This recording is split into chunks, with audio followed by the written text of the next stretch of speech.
Hola, muy buenas tardes. Nuevamente el corporativo MRCI, a través de sus directivos, está premiando el valor de la proactividad y el de la responsabilidad. Como es bien sabido, el corporativo MRCI tiene implementado desde hace ya muchos años la instalación de la cultura de los valores universales y la cultura del bienestar integral. Y para ello, pues utiliza diferentes herramientas para, de manera permanente, estemos abrevando de esta cultura de valores y de bienestar. Y ahorita sería extenso comentar todas las acciones que se toman en ese sentido, pero una de ellas, muy interesante, es la de disfrutar de una gran película de valores, como yo lo hemos hecho desde hace mucho tiempo también, y derivado de esta película de valores, que se supone que todos los colaboradores la observan, la disfrutan, y se genera una reflexión, y derivado de ello se hace una selección, y bueno, se premia a la mejor reflexión sobre esta película de valores. El corporativo MRCI tiene implementado el tema de la capacitación de manera sistemática y permanente. Y MRCI, como toda empresa que se precie de instalarse en la excelencia, pues capacita en aspectos técnicos propios de la institución, en materia fiscal, financiera, contable, etcétera, todos sus temas técnicos que lo hacen excelentemente bien, pero también capacita en materia de la cultura de valores, en la materia ética, y también en la materia de bienestar integral, en el desarrollo humano. Y el día de hoy, precisamente, estamos aprovechando, descubriendo, más bien redescubriendo el potencial que tienen muchos colaboradores en materia de desarrollo humano y nos pueden aportar seguramente cosas estupendas en materia de cultura de valores y de bienestar integral.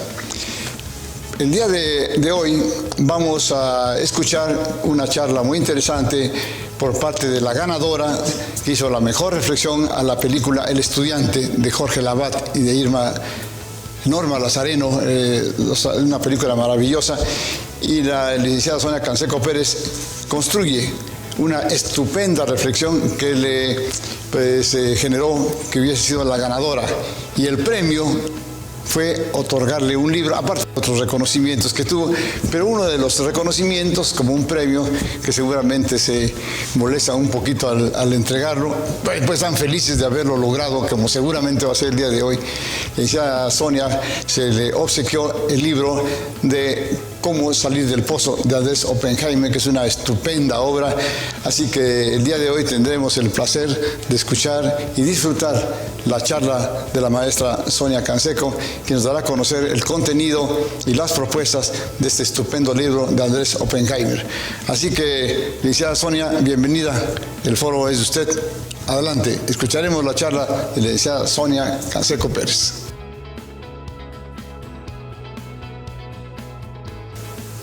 Hola, ¿qué tal? Buenas tardes. Mi nombre es Sonia Canseco, soy colaboradora de MRCI. En esta ocasión tengo el placer de compartir con ustedes una obra que se llama Cómo salir del pozo de Andrés Oppenheimer, y que gracias al corporativo MRCI pues me hizo llegar este libro que la verdad me dejó con muchas ganas de comentarlo, de exponerlo a todas las personas con las que me hago, con las que convivo, porque trae un tema que pues probablemente consideremos que no es tan importante, pero la verdad es de que esta obra tiene un impacto tan fuerte que es de alguna manera la llave para poder ser mejor como persona, como colaborador, como alguien que puede mejorar su día a día, y que desde nuestra perspectiva podamos manejar mejor lo que actualmente nos acongoja, que es el estrés, que es la preocupación, que es el enojo, son muchas cosas que finalmente hoy en día se ven en todos lados. El escritor Andrés Oppenheimer es un periodista que ha escrito diversos libros. Aquí están algunos, que es Sálvese quien pueda, Crear o morir, Basta de historias y cuentos chinos, pero que estos libros los ha realizado con con la finalidad de dar un mensaje. Y ese mensaje no solamente se escuda detrás de un escritorio y pensando en lo que pudiera estar pasando en el mundo, sino que también él se ha dedicado a viajar por diversos países y observa en todos esos países lo que probablemente nosotros desde nuestro lugar no podamos visualizar como él lo hace. Entonces, dentro de sus libros, por ejemplo, Cuentos Chinos, habla sobre las claves del crecimiento en la educación de calidad. ¿Qué significa de Cuentos Chinos que lo escribió en 2005, por ejemplo, ¿no? Dice que en el mundo hay el trabajo intelectual es actualmente el más reconocido o el mejor pagado y no el trabajo manual.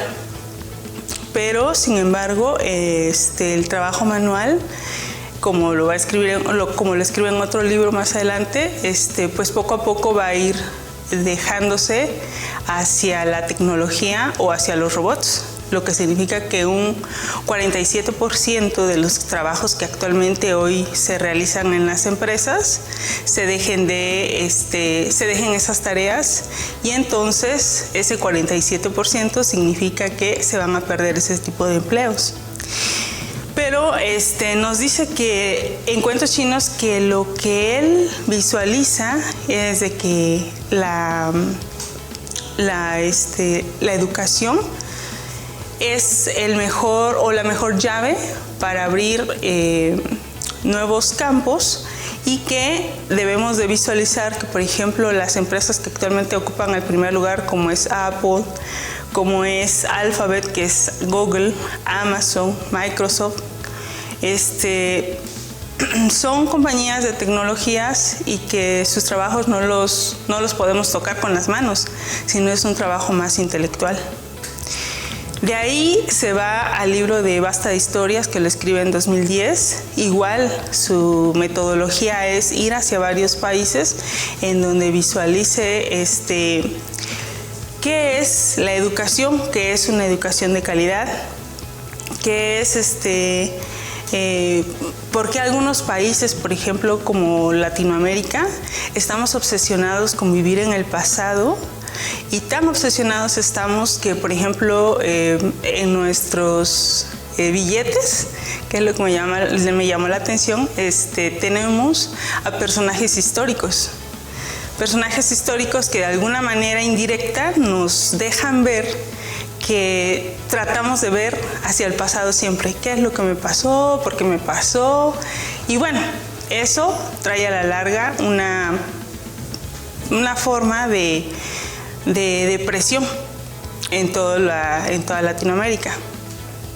Sí somos más felices, como explica más adelante el libro, sí somos felices, o somos más alegres, más bien dicho, porque también el periodista hace una diferencia entre ser más feliz y entre ser más alegre. Alegre dice que es como un tiempo muy corto de que podemos sonreír, digamos, ¿no? Pero la felicidad va a trascender en el sentido de que nos sentamos satisfechos con lo que hacemos y nos sentamos con energía de hacer lo que hacemos. Entonces, Basta de Historias concluye que la educación no solamente tiene que ser de manera estricta, sino que también tiene que tener una cultura de innovación. Mientras uno estudia más, tiene uno a ser más innovador y a crear y a pensar en cosas nuevas. Por ejemplo, los chicos de Silicon Valley piensan en, por ejemplo, ser los creadores de un algoritmo o los creadores de una medicina que cure el cáncer, que es ahorita tan agobiante en este mundo, ¿no? Pero en Latinoamérica, que finalmente pues la educación no está de buen, ¿cómo puedo decirlo?, de buen nivel, a diferencia de otros países como Finlandia o Dinamarca.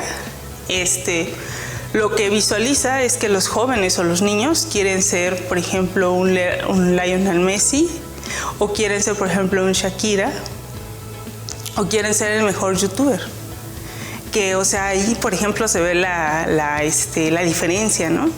De lo que es lo que visualizamos cuando tenemos una educación más recta o más rígida o más estructurada, a cuando la educación se deja en segundo término.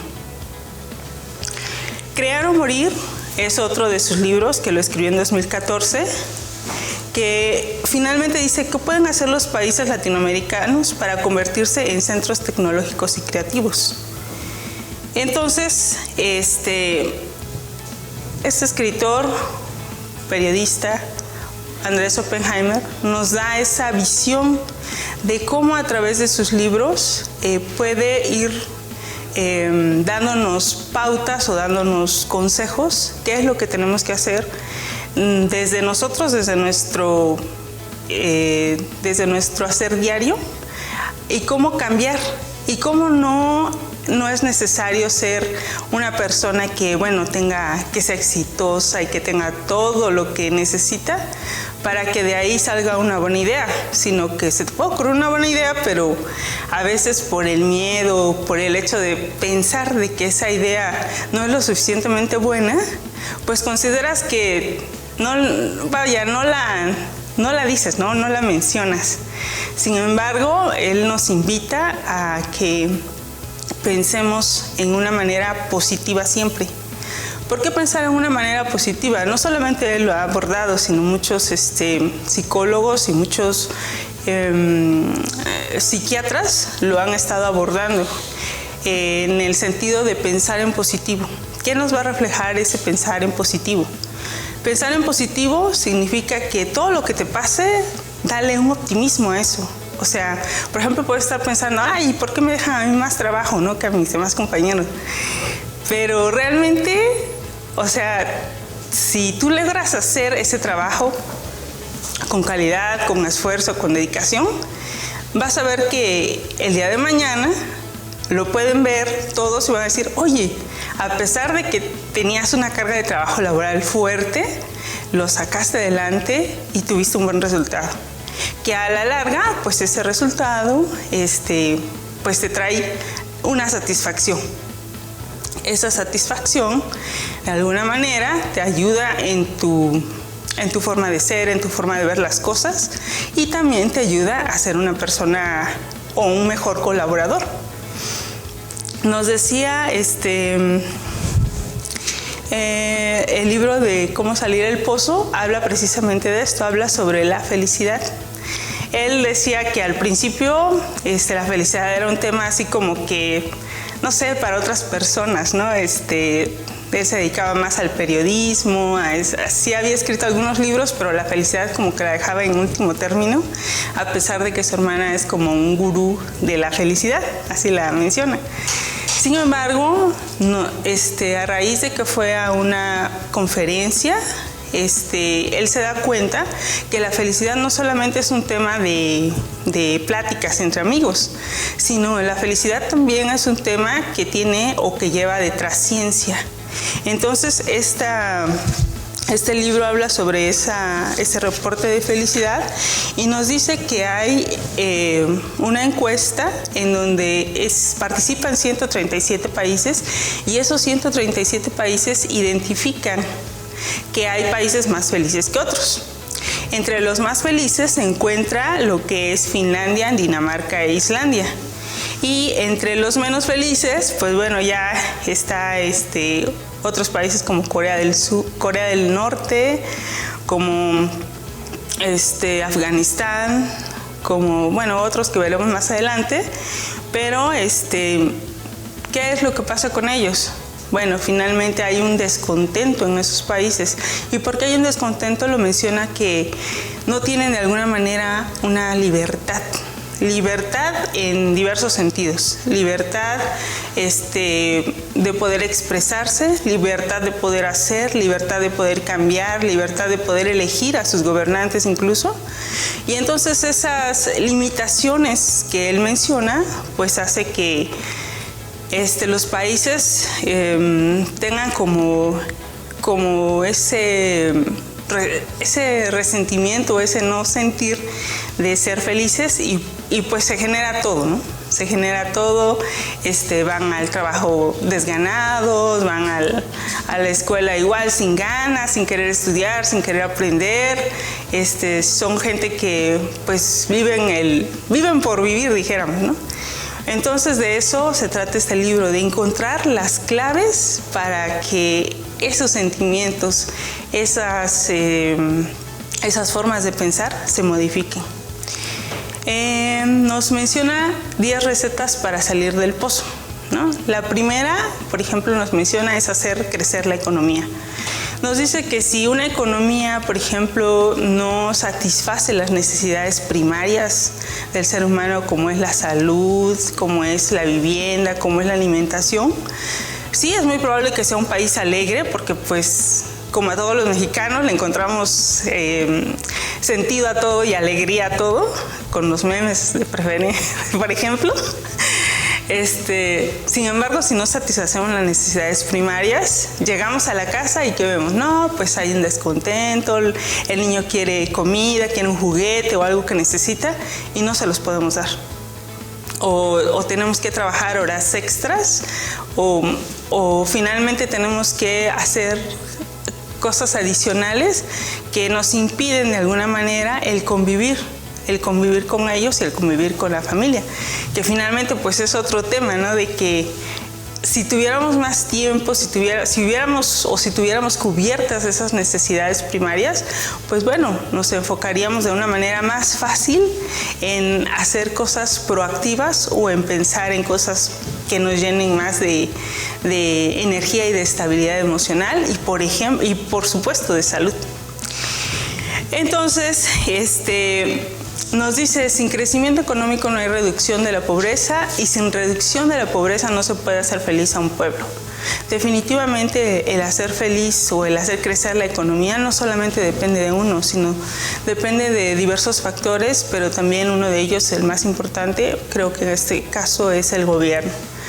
¿El gobierno en qué sentido? Bueno, el gobierno tiene recursos que va de nuestros impuestos, pero esos recursos tienen que verse reflejados en obras, tienen que verse reflejados en condiciones o en mejores condiciones que nos permitan tener una vida más saludable, más tranquila, en poder transitar por las calles con libertad, en poder transitar sin que cada esquina te encuentres con un bache y que bueno, tienes que componer al final del día o al final de mes tu coche, que te va a representar más gasto, te va a representar más cosas y que bueno, finalmente si nosotros viéramos un gobierno que se preocupa por esas situaciones, que se preocupa que haya áreas más verdes, que se preocupa que la basura se recoja todos los días, o sea, desde ese punto nosotros podemos también decir, bueno, mi dinero se está ocupando en algo y ahí va, ¿no? Mi aportación. Entonces, él nos menciona esta fórmula: promover la inversión ofreciendo seguridad jurídica, mejorar la educación para poder exportar bienes de mayor valor agregado, insertarse en el mercado global, crear una cultura de veneración a los innovadores, ahorrar en los años buenos para poder mantener subsidios sociales en los años malos y hacer una distribución lo más equitativa posible de los ingresos. Con esa fórmula él nos hace la mención de que crecer la economía es indispensable para que posteriormente, o más bien dicho, vaya de la mano el que nosotros seamos más felices. La segunda que nos menciona, igual depende tanto del gobierno como de los ciudadanos, es vivir en democracia. ¿Qué es lo que observamos, por ejemplo, en Finlandia, en Dinamarca? Que la democracia está al 100%. O sea, quien tú eliges, ese es el que queda, y tú lo eliges porque tiene buenas ideas, porque sabe qué es lo que va a hacer, porque, no sé, hizo un buen plan de trabajo y lo va a llevar a cabo. Y eso nos genera, de alguna manera, mayor felicidad. Sin embargo, del otro lado, cuando tenemos una dictadura de por medio que no nos permite ser felices, que no nos permite desenvolvernos como ciudadanos, pues se genera una infelicidad y lo podemos ver. O sea, no necesitamos tal vez viajar a esos países, pero por ejemplo si observas a la gente de China, la gente de Venezuela, la de Cuba, la de Afganistán, bueno, ahí puedes visualizar que finalmente la gente se ve, se refleja su tristeza en el rostro. ¿Por qué? Porque probablemente tienen una forma de vivir que no les gusta. Y no les gusta porque pues no son libres, no externan lo que ellos quisieran, o finalmente no ven reflejado lo que ellos desean para él y su familia, y lo tienen ahí, el gobierno tiene que trabajar más en eso. Nos menciona también que la percepción de la gente para poder elegir libremente su futuro aumenta los niveles de felicidad. La tolerancia sexual es un indicador que tiene un impacto significativo sobre la satisfacción de la vida. En este sentido, por ejemplo, ahora que se está dando la ola de LGTB, que si son aceptados, que si no, que el por qué esas diferencias tan marcadas entre las personas, digamos, normales, por así decirlo, esa tolerancia a darle su lugar, a darle sus derechos que tienen, pues bueno, también aumenta la felicidad en la población. También nos dice: el populismo autoritario y las dictaduras sin controles tarde o temprano generan contrarreacciones a sus excesos que muchas veces conducen a la violencia guerrillera o a guerras civiles. Entonces, ¿cuál es la receta? Nos menciona: la receta no es tener hombres fuertes, sino instituciones fuertes. Sin libertades individuales es difícil controlar a quienes ostentan el poder y tener pueblos felices. Esa es la segunda regla. La tercera es combatir a la corrupción. Nigeria es uno de los países más corruptos del mundo, sin embargo, empezó con una fórmula novedosa para combatir la corrupción: impulsar el crecimiento y aumentar la felicidad. Nos menciona que desde las escuelas les enseñan a los niños a visualizar qué pueden hacer o cómo pueden enfrentar la corrupción. Y nos menciona, por ejemplo, que a través de ejemplos las maestras les dicen a los niños: a ver, ahorita vamos a hacer un ejercicio en donde tenemos 2 equipos de fútbol. En un equipo de fútbol, y el árbitro de esos equipos de fútbol es el padre de, no sé, del equipo A, por ejemplo, ¿no? De uno de los niños del equipo A. Entonces les empiezan a explicar a los niños: ¿tú crees que el padre, siendo árbitro, podría tener esa libertad de ser imparcial? Y entonces los niños empiezan a discutir: yo creo que sí, yo creo que no, pero fuera de eso empiezan a visualizar que hay cosas que son necesarias y que se deben de combatir. Por ejemplo, eso, ¿no? La corrupción. Les enseña a combatir prácticas deshonestas y lo hacen mediante pues historias instructivas. Entonces, enseñándole desde pequeños lo que sí, lo que no se debe hacer con ejemplos, entonces los llevan a esa forma de pensar, de concientizar, y que bueno, van creciendo los niños y van visualizando de que en su mundo del futuro lo van a tener muchas veces presente, pero sabrían qué hacer o sabrían cómo actuar ante una situación de ese sentido. Les inculca también que el liderazgo puede venir de cualquier persona, por más humilde que sea, y que no hace falta ser un político o persona rica para cambiar las cosas. Entonces, en esta tercera fórmula nos dice, ¿cuál es la fórmula para esta tercera regla? Nos dice: concientizar a la gente y a los niños que la corrupción causa daños sociales para que en un futuro tengan una sociedad más honesta, próspera y feliz. De ahí nos menciona la cuarta regla: dar clases de felicidad en las escuelas. Les mencionan también en las escuelas que tienen que tolerar los fracasos. ¿En qué sentido? En que, bueno, o sea, finalmente cuando tú realizas tal vez una tarea por primera vez, pues puede que te salga la primera bien, pero puede también que no te salga ni a la primera ni a la segunda, y muchas veces en muchas ocasiones no te salga bien, pero tú tienes que aprender a tolerar a aceptar que pueden existir fracasos, pero recordando que los fracasos no son una enseñanza para que puedas tener el éxito que tú deseas. Y nos menciona, ¿no? Bueno, por ejemplo, Michael Jordan, que es un famosísimo basquetbolista, ¿cómo le hizo? O sea, probablemente tenía un don, pero definitivamente tuvo que practicar miles de veces, en este caso 9.300 veces, para poder llegar a ser el número 1. Así como ese, también nos mencionan otros ejemplos. Yo recuerdo en alguna ocasión que fui a ver a Jesús Hernández, el astronauta mexicano. Nos mencionaba que él, desde que vio que se lanzó el cohete a la Luna en 1969, él lo vio por la televisión y desde ahí sabía que él quería trabajar en la NASA. Y le dijo a su padre que quería hacer eso. Y su padre pudo haber dicho, ay, sueñas o ubícate, ¿no? Pero en lugar de eso le dio el impulso y le dio la forma de decirle, pues si tú le echas ganas, lo vas a lograr. Y eso el niño se le queda plasmado y dice, bueno, pues le voy a echar ganas, voy a intentarlo. Lo intentó 37 veces, presentando el examen para entrar a la NASA, y entró a la NASA. O sea, son como visiones que puedes tener desde ahorita, lo que tú quieres alcanzar, pero teniendo primero el coraje, segundo la visión de lo que quieres hacer, tercero el apoyo, que es muy importante, de tu familia, de tus amigos, de tu pareja, de quien sea. Eso te puede ayudar a impulsar y ser feliz y lograr tus objetivos.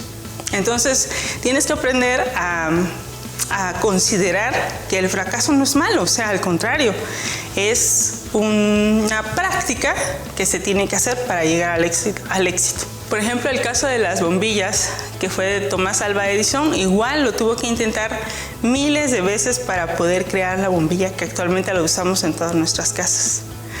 Entonces eso es una tolerancia al fracaso que finalmente pues te lleva a un objetivo, ¿no? Elevar la autoestima, ser más optimistas, darle rienda suelta a la creatividad. O sea, finalmente tú tienes una idea y pues puedes ponerla en práctica. Uno sabe cuando una idea es buena y que finalmente te digan lo que te digan, tú lo vas a llevar a cabo en primera. ¿Por qué? Porque te conoces, sabes que es una buena idea y dices, no, o sea, aquí aunque me digan que no, yo sé que lo voy a lograr. Y tan es así que pues hay muchísimos ejemplos de jóvenes o de niños incluso, que teniendo una idea ya la concebida, digamos, y la llevan a cabo, pues no, hombre, o sea, ahorita son jóvenes que tienen ya un objetivo logrado, digámoslo, ¿no? No podemos mencionar de alguna manera dinero, porque el dinero va de la mano, pero no tiene que ser de alguna manera el objetivo principal. Nos mencionaba, por ejemplo, en Finlandia como otro país del que pues se puede aprender, ¿no?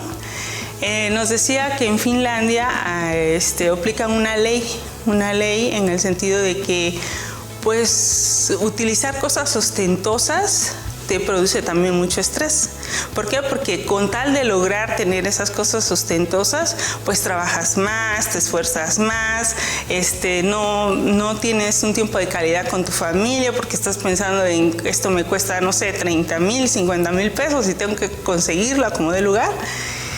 Y en Finlandia lo que hacen es, ¿sabes qué? O sea, vivimos bien, tenemos todo lo que necesitamos, así que finalmente vamos a involucrarnos mejor en tener una mayor integración familiar, en conocer a más gente para hacer más amigos, en ser, digamos, cuidar nuestro propio yo para poder ser más felices. ¿Y por qué es tan importante el ser más felices? Bueno, de acuerdo a la ciencia de la felicidad que nos menciona el escritor, nos dice que se han hecho diversos estudios en donde una persona feliz vive entre 6 y 10 años más. Entonces, lo que significa que a pesar de que no sé, las circunstancias o el país en donde te encuentres, si tú eres un poco más optimista o te enfocas en lo que debes de realizar, pues con optimismo puedes lograrlo. Y aparte de eso, también nos mencionaba por ahí una psiquiatra, muy conocida por cierto en España, nos mencionaba que el trabajar en positivo nos hace que tengamos una mejor salud. Y una mejor salud, pues, ¿qué nos trae como consecuencia?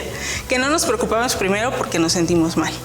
Segundo, que podemos trabajar o podemos hacer las cosas sin ningún dolor físico, emocional o de ningún tipo.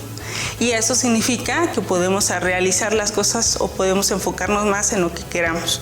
Entonces, por eso es tan importante el trabajar en sentido positivo. Luego también otro propósito nos dice, hay que encontrarle un propósito en la vida, como lo mencionaba, ¿no? O sea, tú tienes que tener o fijarte una meta. Probablemente no te fijes una meta a 10, 30 años, o sí, pero puedes fijarte metas desde pequeñitas. No sé, mañana, por ejemplo, me voy a levantar temprano, voy a hacer no sé, en lugar de 1 hora de gimnasio, voy a hacer 1 hora y 15 minutos y así irte forjando metas positivas que finalmente las vas logrando. Y con eso significaría como, no sé, como un impulso propio a continuar a ser mejor cada día. Entonces eso también es importante, encontrar un propósito en la vida. Construir relaciones más valiosas. Los amigos, hacer lazos con ellos es también una de las formas más importantes para tener la felicidad.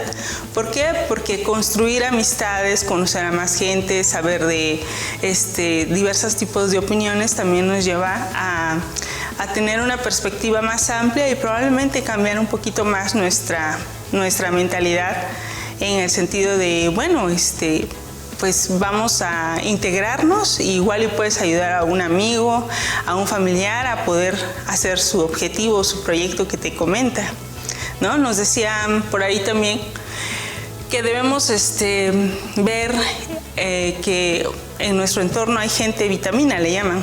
Gente vitamina significa que aunque estás con ella, no sé, unos 2 o 3 minutos platicando, te inyecta esa energía, te inyecta ese positivismo y hace que, no sé, te sientas mejor, te sientas escuchado, te sientas con las ganas de poder continuar lo que estabas haciendo y que pues a ese tipo de gente pues hay que conservarlas y hay que tenerlas más de cerca, digamos, ¿no? Por el contrario, hay gente que pues no le podemos llamar como gente negativa, pero sí que de alguna manera como que no te lleva a un buen objetivo. Entonces sí lidiar con ellos, porque a veces se tiene uno que lidiar con ellos, pero sí también tenemos que identificar que la gente vitamina, pues hay que ser parte de esa gente, ¿no? O sea, de tener todo lo bueno, de llegarse de las cosas buenas, poder pues finalmente contagiar a la demás gente de ese desarrollo, de esa forma de ver las cosas. Y bueno, ¿qué es la fórmula? Dice, entrenar a la mente a pensar positivamente. Entonces, esa es la 4ª fórmula para poder ser más feliz. La 5ª es medir la felicidad. Con el aumento de la desesperanza, las enfermedades mentales y la depresión juvenil en el mundo, es urgente medir también la infelicidad y actuar en consecuencia.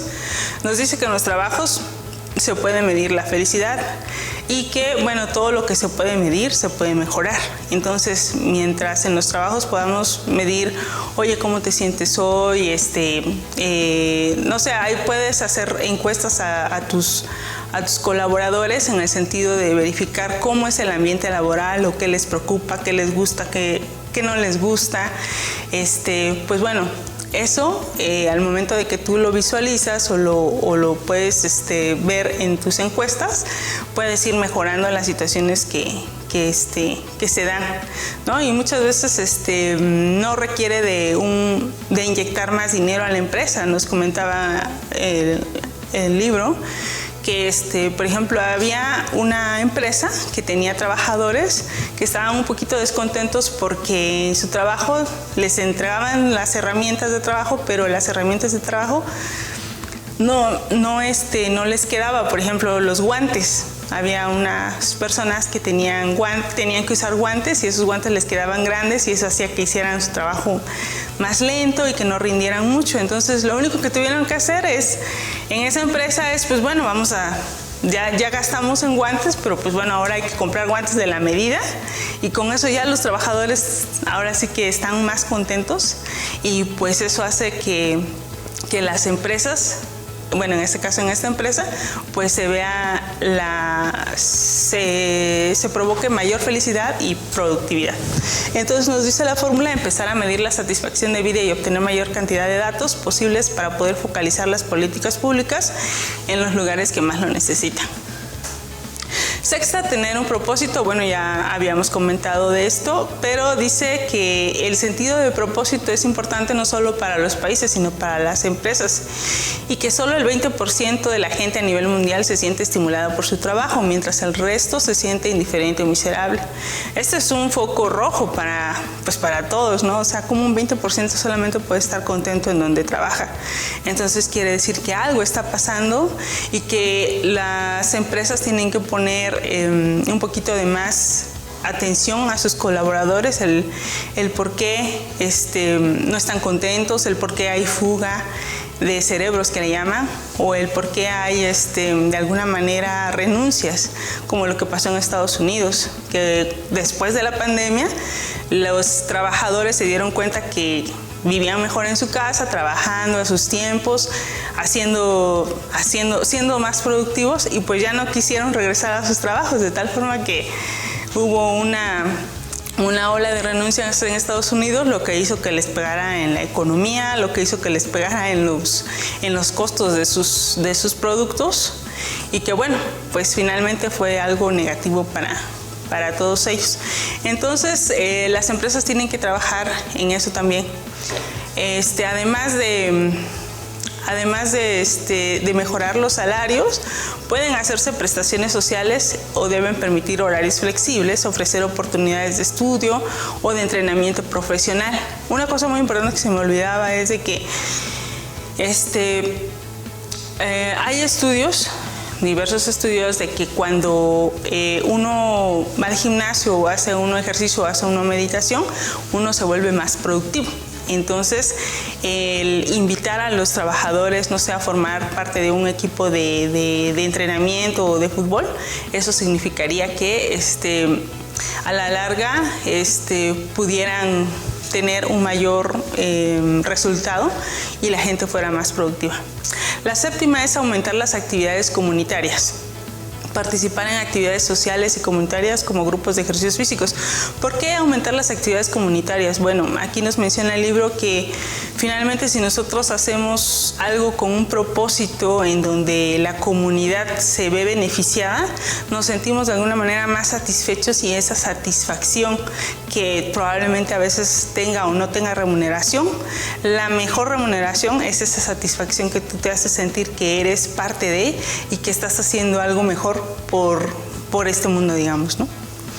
La octava es la de espacios más verdes. Nosotros tenemos que estar en contacto con la naturaleza, tenemos que respirar aire fresco, dijeran, ¿no? Y ¿sabes qué? Desconéctate, y los fines de semana considéralos como si fueran vacaciones. O sea, ve y relájate y ve con tus amigos, ve con tu familia, o no sé, tú solo, pero conéctate con la naturaleza, y eso también va a ayudar a que tú te sientas mejor y pues más satisfecho contigo mismo.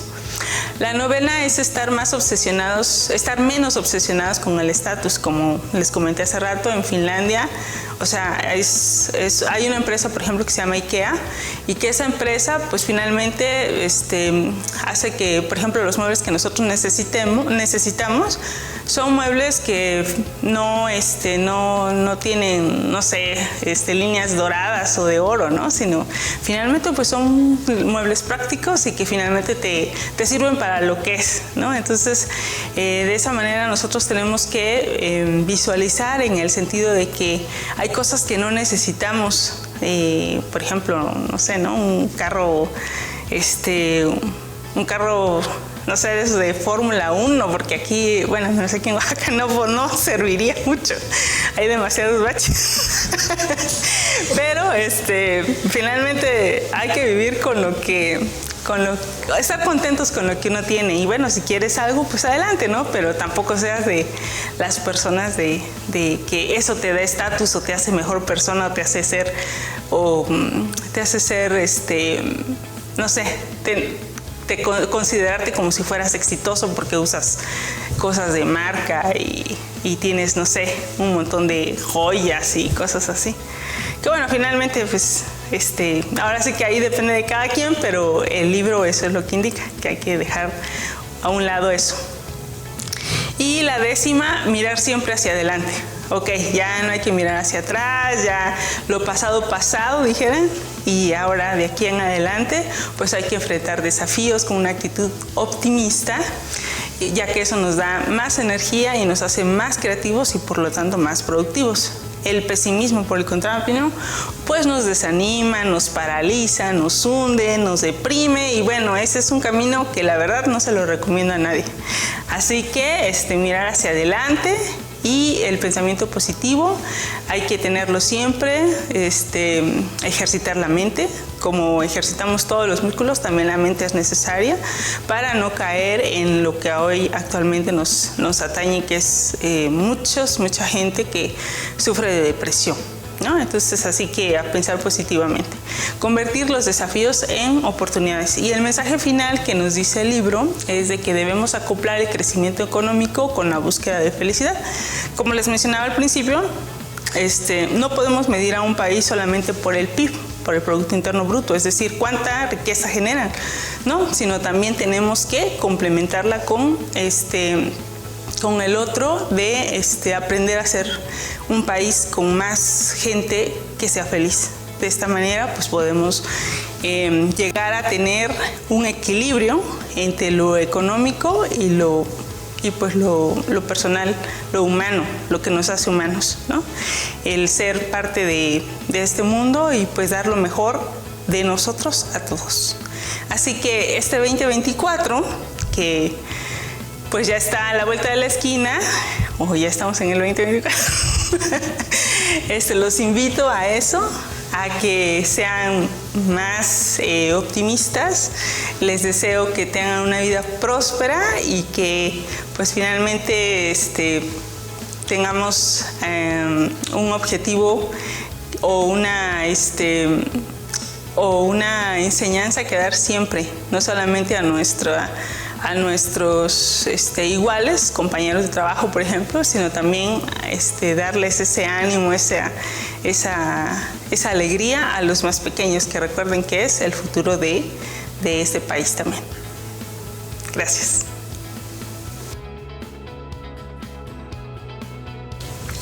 Muy bien, pues muchas gracias, licenciada Sonia Canseco, por su estupenda reflexión. Creo que logró penetrar en el libro profundamente, hizo un análisis magnífico, lo fue desglosando de una manera interesante y nos deja seguramente el sentimiento de que tenemos que leerlo. Es un libro fabuloso, maravilloso, y la licenciada Canseco nos dejó plasmado que tenemos la obligación de leer. Y ahorita comentaría muy brevemente que los seres humanos siempre hemos tenido, desde que el hombre puso sus piecitos en la faz de la tierra hasta la fecha, 4 afanes. Seguro, todos los humanos queremos estar sanos. Es uno de los afanes, todo el mundo quiere estar sano. Y la gran pregunta es, ¿qué hacemos para estar sanos? La mayoría no hace nada. Y lo dejamos al milagro de Dios y vamos. El otro afán es ser longevos.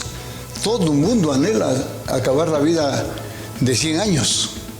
Como aquel libro maravilloso que se llama El hombre más feliz del mundo, que también es súper recomendable, de Eddie Hughes, se llama el autor Eddie Hughes. Es un libro maravilloso hablando de longevidad, de un hombre que sobrevive al holocausto nazi, sale vivo de Auschwitz. El hombre se va a vivir a Australia y vive 100 años. Y vivió una experiencia espantosa en el campo de concentración. Murieron sus padres, sus hermanos. Fue el único que sobrevivió de esa familia, fue él. logra salir adelante, se va a Australia, es un ingeniero, él muy habilidoso, y a la edad de 100 años, le cae el 20 que tiene que escribir la historia de su experiencia en el campo de concentración, y a los 100 años escribe su libro El hombre más feliz del mundo. Es una verdadera joya, al igual que el libro de Andrés Oppenheimer, también totalmente recomendable. Es una lección de longevidad y de aprovechar la vida de manera muy, muy interesante y muy útil. El mensaje que deja es hermoso. El otro afán que tenemos los humanos, sin duda alguna, es ser prósperos. ¿Quién estudia para ser pobre? O sea, algunos que conozco por ahí andan ahí promoviendo que hay que ser pobres. Y viva la pobreza, va a irse al cielo. No, eso es mirar hacia atrás de manera retrógrada y absurda, ya, totalmente absurda, ¿no? Como bien dice Oppenheimer, hay que ver hacia adelante. Ser próspero, todo el mundo queremos estar en mejores condiciones económicas. Creo que es algo innato del ser humano. Y el último afán es ser felices, que es el tema del libro de Andrés Oppenheimer, que nos tocó de manera sensacional la licenciada Canseco.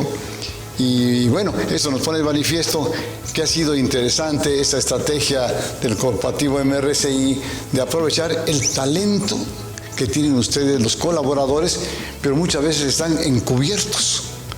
Y esa estrategia nos permite descubrirlos, como el caso de Cia Sonia, que ya creo que es su segunda intervención, donde nos presenta un libro y cada vez se ve mejor, se va superando.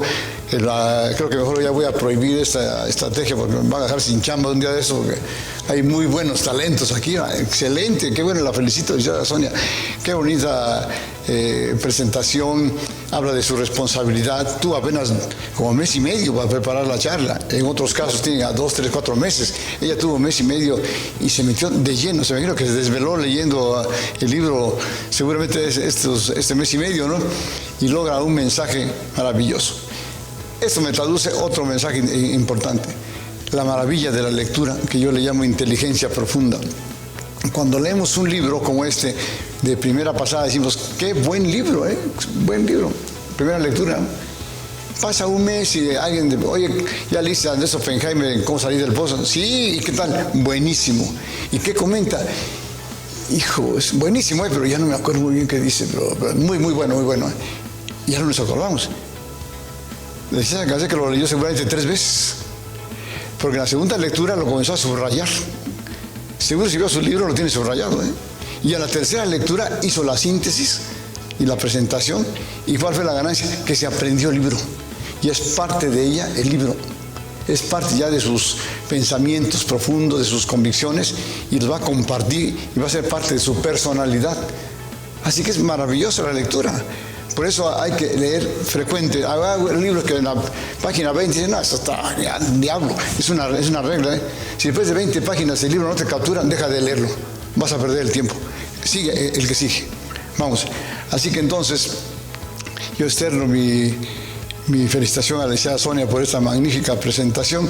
Es un buen ejemplo para los amigos colaboradores, para que todos se inscriban en las próximas reflexiones y competencias y aporten sus ideas, y que sea una competencia cerrada y que tengamos a 100 colaboradores luchando por presentar su reflexión y ser los ganadores. Y la ganancia va a ser magnífica, porque la gran ganadora de esto es la licenciada Sonia. Porque se ganó no solo el libro y el reconocimiento, se ganó un cambio y un enriquecimiento de su personalidad al leer este estupendo libro, y yo lo recomendé mucho y se lo recomiendo mucho que lo lean, que lo conozcan, porque este es un bestseller a nivel mundial, se está vendiendo por millones, porque plantea un mensaje maravilloso. En este mundo de posverdad, este mundo de mentiras y de populismos y de democracias fallidas, donde estamos derrotando a la economía por esos tiranos y dictadores que están irrumpiendo en el mundo moderno, esto nos da la luz para luchar en contra de estos dictadores, donde está en juego el mayor de los valores, el valor de la libertad. Pregúntele a un coreano del norte si son felices. Evidentemente que no. ¿Cómo ser felices si tiene coartada su capacidad de elección? De elegir mi sistema político, de elegir deambular por el país, de elegir ir a visitar otro país, de elegir mi forma de vivir, mi pareja.